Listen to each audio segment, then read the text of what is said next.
Hello, aspirants, and welcome back to our channel. Let's have the Hindu analysis dated 18th December 2021. So, let's start today's discussion. The first article is about the recent amendment made to the Biological Diversity Act of 2001. The change is that कि अब ये जो biologically reserved या conserved area होगा वहाँ पर आप trade commercial commodities का ट्रेड हो या इंटेलेक्चुअल प्रॉपर्टीज़ की बात हो, आप वो सब कर पाओगे only on the cause of only on the key कि अगर आप बायोलॉजिकल रिसोर्सेज को हार्म नहीं कर रहे हो और बायोलॉजिकल रिसोर्सेज को कंजर्व कर रहे हो।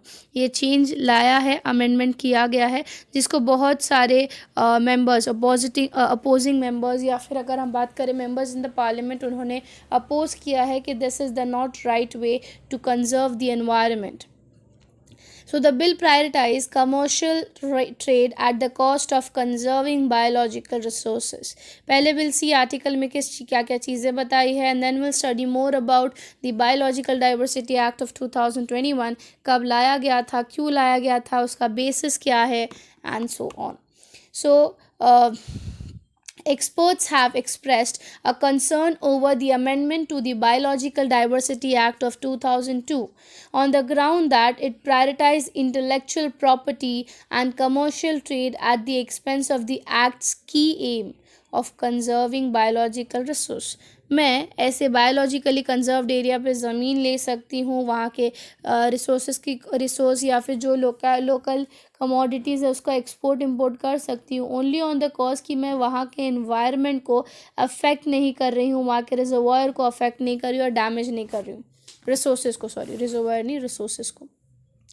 अमेंडमेंट टू दी एक्ट व इंट्रोड्यूस्ड एज अ बिल इन लोकसभा में ये थर्सडे को लाया गया था.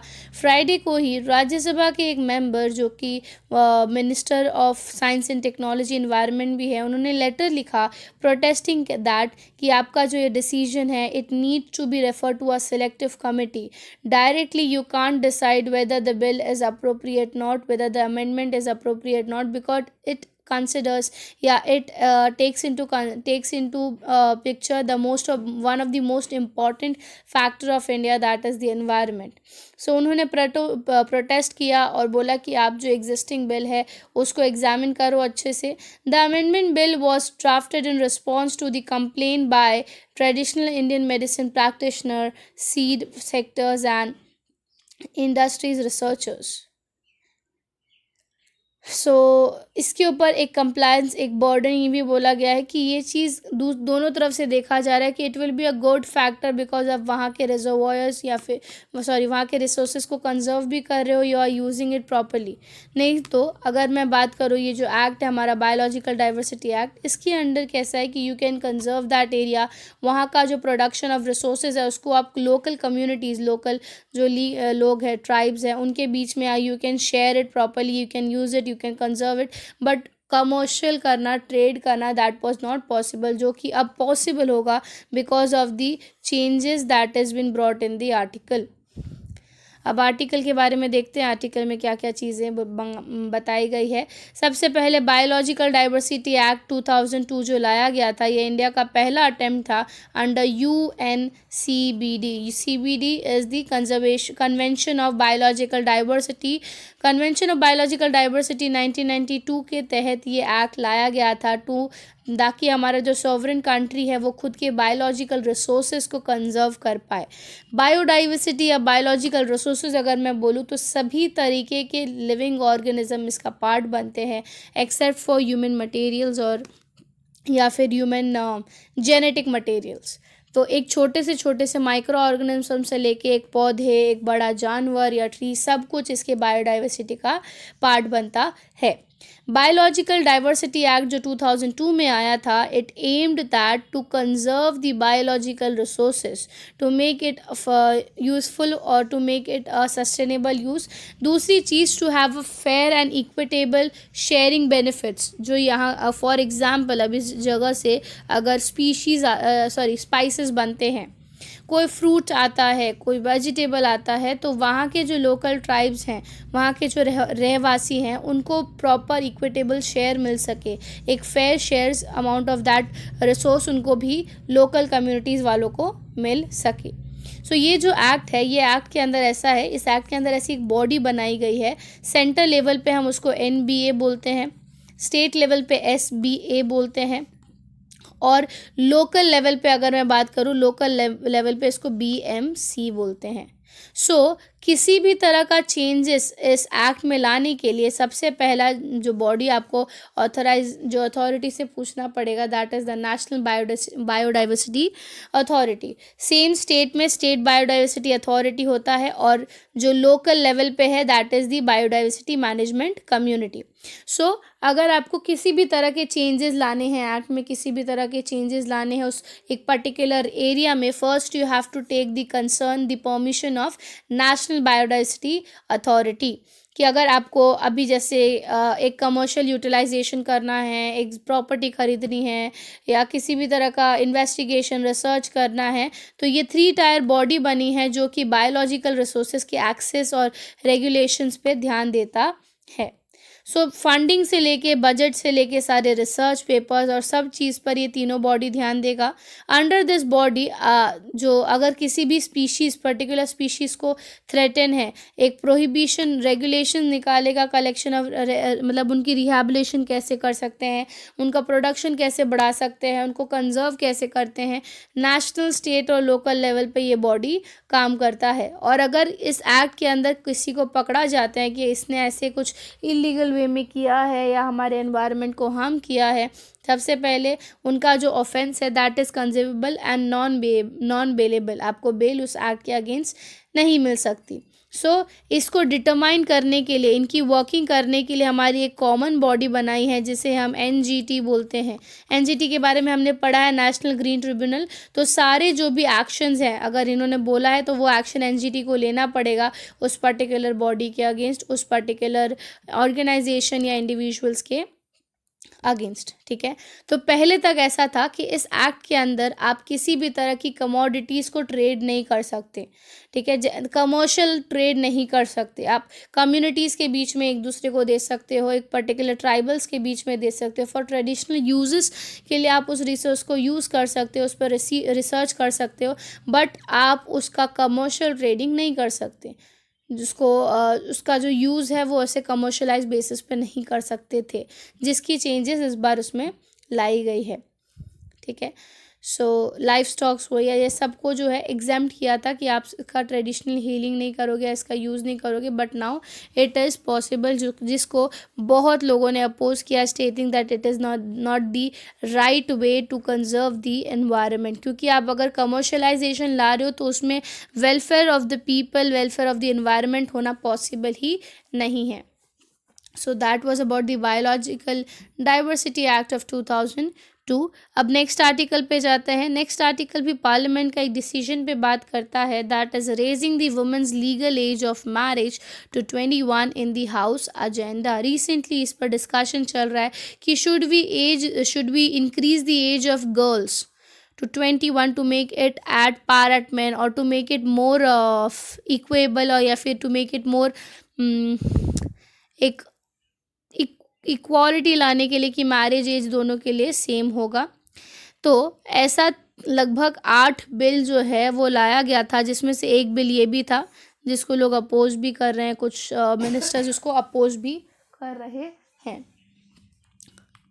सो विद दी 4 सिटिंग्स, हमारा अभी पता है 23 दिसंबर को हमारी सिटिंग ख़त्म होने वाली विंटर सेशन की। So with in this 4th sitting 8 ऐसे बिल लाए गए हैं जिस पे डिस्कशंस होने वाले हैं इस आने वाले मतलब 23 से पहले तक, to make it a bill or not, और to have a proper discussion. So with the 4 sittings of the winter session में remaining, government of has listed 8 bills for the next week, including the Prohibition of Child Marriage Act 2001 Bill 2001, to seek the raise of legal age of marriage for the girls to be at par at men. While the bill is likely to be introduced on the Monday, the Rajya Sabha Minister of State or for the Parliament informed the Lok Sabha that it is the part of the House agenda. Other important bill जो इसके साथ ही release किए गए हैं, जैसे appropriation हो गए, grant supplementary demand bill हो गए, इलेक्शन लॉ बिल हो गए, linking of Aadhaar with the voters ID, ये सब कुछ ऐसे बिल्स अभी फ़िलहाल हमारे मेंबर ऑफ पार्लियामेंट या पार्लियामेंट में आए हैं फॉर डिस्कशन। एक के बारे में, एक बिल है जिसके बारे में हम बहुत दिन से सुन रहे थे, that is the NCPS, that is narcotic drugs psychotropic substance bill 2021। फिर मेडिएशन बिल 2021। ये सब पे तो हम बात कर रहे थे।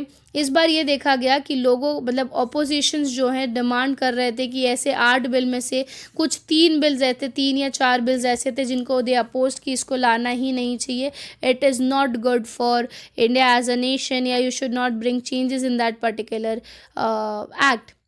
अब इस आर्टिकल में हम जो पढ़ेंगे दैट इज़ दी आर्टिकल या फिर that is the change in the amendment in made in one of the article that is already in India to raise the legal age of women's. ठीक है, ये जो अगर ये पॉइंट है, ये पॉइंट हमारे लिए prelim as well as mains के पर्सपेक्टिव से इम्पॉर्टेंट हो सकता है, बिकॉज प्रीलिम में ये पूछ सकते हैं आपको जो ये जो चेंज लाया गया है लीगल एज को लेकर, किस पार्टी की तरफ से आया है, देन क्या क्या चीज़ें कंसिडर करता है इसमें। एंड मेंस के पर्सपेक्टिव से अगर मैं बात करूँ तो मेन के पर्सपेक्टिव में ये पूछ सकते हैं कि रिसेंट पार्लियामेंट ने जो चेंज लाया है वुमेन्स की एज को बढ़ाने के लिए, what do you think critically evaluate. तो उसके बारे में आपको एक्ट के बारे में जानना बहुत ज़्यादा ज़रूरी है। ठीक है, सो यूनिफॉर्मिटी लाने के लिए, एज यूनिफॉर्मिटी लाने के लिए चेंज की बात की गई है, जिसमें कि हमारा protection of child marriage act जो 2006 में लाया गया था उसमें अमेंडमेंट लाने की बात की गई है। ठीक है, ये जो डिसीजन है समता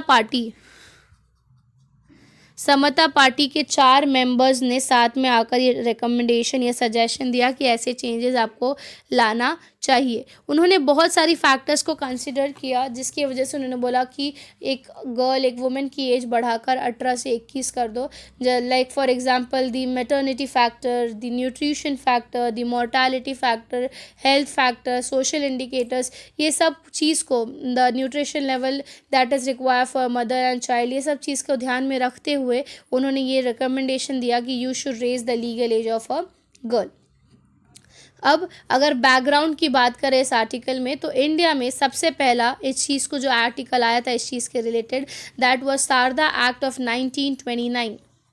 Sharda act of 1929 first time ये लॉ बना था, जिसमें कि बोला गया था कि गर्ल्स का जो मैरिज एक्ट है, ठीक है, उसी को बाद में यही एक्ट को मतलब चेंज कर दिया गया, शारदा एक्ट से इसका नाम चेंज कर दिया गया CMRA, that is child marriage restrain act of 1929। इसी में फिर नेक्स्ट अमेंडमेंट लाया गया, ये तो सिर्फ नाम चेंज किया था। नेक्स्ट अमेंडमेंट हमारा 1978 में लाया, stating that minimum age for a girl should be 18 and minimum age for a boy should be 21, जो कि अब तक चल रहा ही था इतने दिन से। लास्ट जो है चेंज ये किया गया कि हमारा जो ये CMRA है रिस्ट्रेनिंग एक्ट, उसको जो चेंजेस लाया हमारा 1978 में, उसको ही रिप्लेस कर दिया गया अब वाले एक्ट में, जो कि अब फॉलो हो रहा है 2006 में। तो जो CMR एक्ट है 1978 का, उसी में चेंजेस लाया और उसको रिप्लेस कर दिया गया हमारे अभी के एक्ट से, that is the prohibition of child marriage act of 2006। अब बहुत सारे फैक्टर्स ऐसे होते हैं कि अगर हम रिलीजियस फैक्टर्स देखें, कल्चरल फैक्टर देखें, हेल्थ फैक्टर देखें, ये सब सभी पर्सपेक्टिव्स हमें यही बताते हैं कि इनकी एज जो मतलब एज बढ़ाने की ज़रूरत है। लीगल एज जो है अगर आप 18 से 21 करोगे तो it is good for them. सबसे पहले चीज़ अगर हम देखें बेनिफिटेड फैक्टर, वो ये रहेगा कि women and child welfare, even if you are getting married at 21, even if you are having your children at the age of 20 to 23, you will have more nutrition, you will be more healthy as compared to a girl who can be just 18 or 19 and having their own child।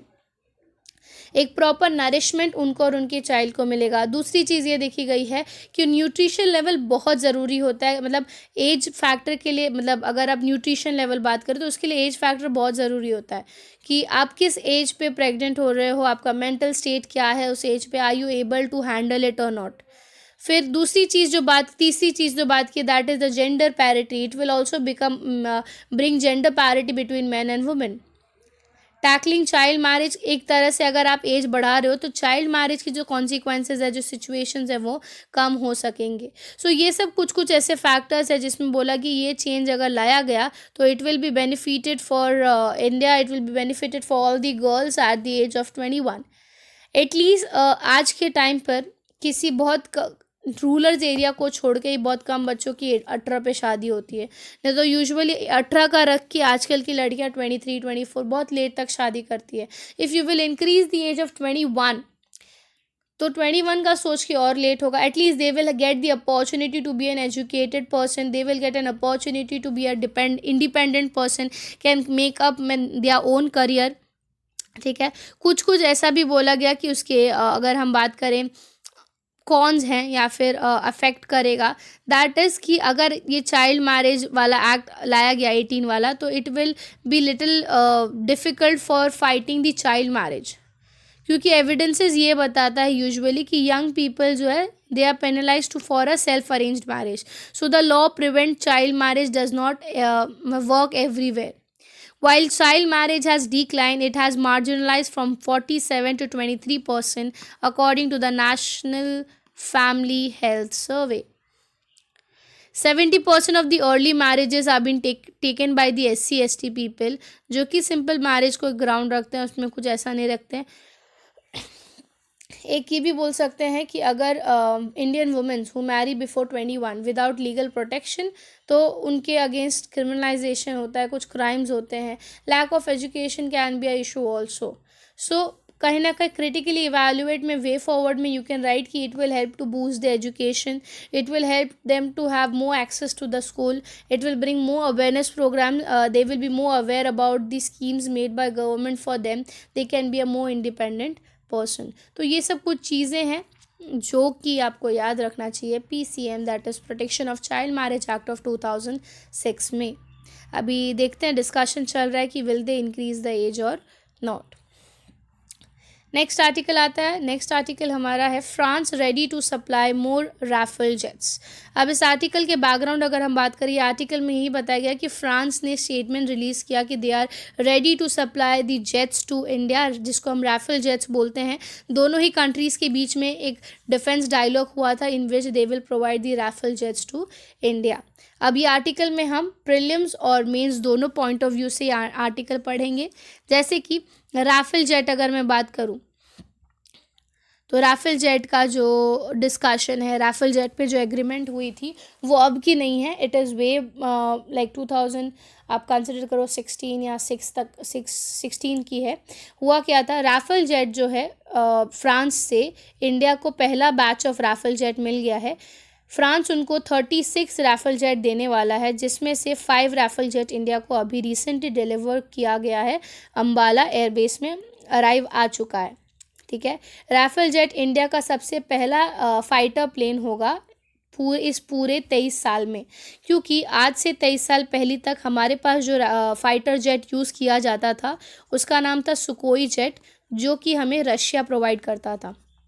Russia का developed सुकोई jet था, Russia का imported सुकोई jet था. और 23 साल के बाद after 23 years अब हमारा नेक्स्ट फाइटर जेट हमें मिला है, that is the Rafale jet. ठीक है. और उन्होंने ये बोला था कि 36 राफेल जेट जो है 2021 के एंड मंथ तक जो है इंडिया में आ जाएगा. अभी 5 ही आया है, जिसमें से 3 जो है सिंगल सीट फाइटर जेट है और 2 जो है वो डबल सीट फाइटर जेट है. इंडिया में अम्बाला, हरियाणा अम्बाला एयरबेस में उसकी अराइवल हो चुकी है. तो अगर इसकी बात करें, सबसे पहले राफेल जेट जो है 2001 में लाया गया था, जिसमें कि French twin engine multi roller fire aircraft design किया गया था. और जिस कंपनी ने डिज़ाइन की थी उसका नाम था डेसॉल्ट एविएशन की बनाई हुई थी ये. उस टाइम पर 2001 में इसको इंट्रोड्यूस किया था. और 2016 में इंडिया ने ये 59 करोड़ का प्रोजेक्ट जो है फ्रांस के साथ साइन किया, जिसमें कि बोला गया था कि विद इन 7 ईयर्स आपको जो है इसकी डिलीवरी दे दी जाएगी. 36 राफेल जेट्स की डिलीवरी दे दी जाएगी. ठीक है। और कहीं ना कहीं इसकी जो स्पेसिफिकेशंस हैं वो बहुत ज़्यादा एडवांस और डेवलप्ड हैं as compare to the jets which is used currently in India. Because अगर ग्लोबली बात करें तो यूएस का one of the developed fighter jets, जिसका अगर हम नाम देखें तो कुछ F-35 और F-22 है, उस फाइटर जेट से इसको कंपेयर किया जाता है, क्योंकि यूएस का one of the most developed है वो फाइटर जेट F-35 और F-22। उससे कंपेयर किया जाता है कि it has the capability of such of US fire jet air to air target कर सकता है from the distance of 150 kilometre safely. और दूसरा है इसका जो फ्लाइट आवर्स है, the aircraft has 30,000 flight hours in operation.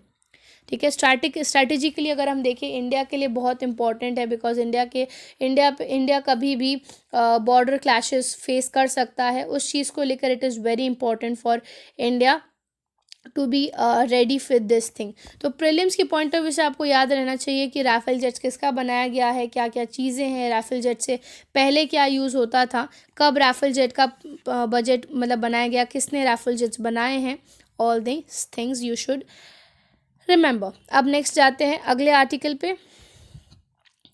अगला आर्टिकल है Russia draft pact to limit US NATO role in ex Soviet sanction या नेशन, सॉरी।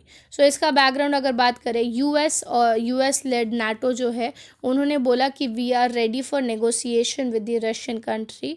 ठीक है। और क्योंकि रशिया, अगर हमने अब रिसेंटली देखे तो रिसेंटली यूक्रेन का सिचुएशन हम सबको पता है क्या है। यूक्रेन को मदद करने के लिए नाटो और यूएस आए थे।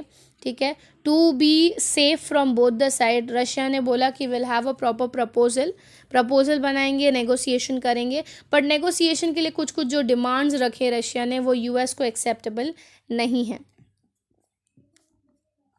क्योंकि रशिया का बोलना है alliance must commit not to expand the membership and establish a new base. Whereas क्योंकि रशिया का वो जो प्रपोजल है वो ऐसा बोलता है कि जो भी यूएसएसआर का पार्ट था पहले, उस कंट्रीज़ के साथ आप डायरेक्ट रिलेशन अब नहीं बना सकते। But why can't they. ठीक है। तो ये सब कुछ चीज़ें हैं जो यूएस को एक्सेप्टेबल नहीं लगी। Russia on Friday unveiled the proposal to contain the US and NATO in a former Soviet Union and Eastern Europe, calling for an urgent negotiation with Washington to amass the force near Ukraine.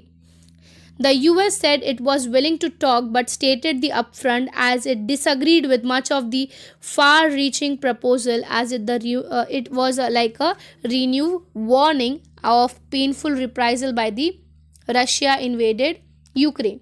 Russia released an unfinished security force of an unusual move in diplomacy that called US-led NATO not to bring new members to establish base in the ex-Soviet country. ex-Soviet वो Ukraine को लेकर ही बात कर रहा है।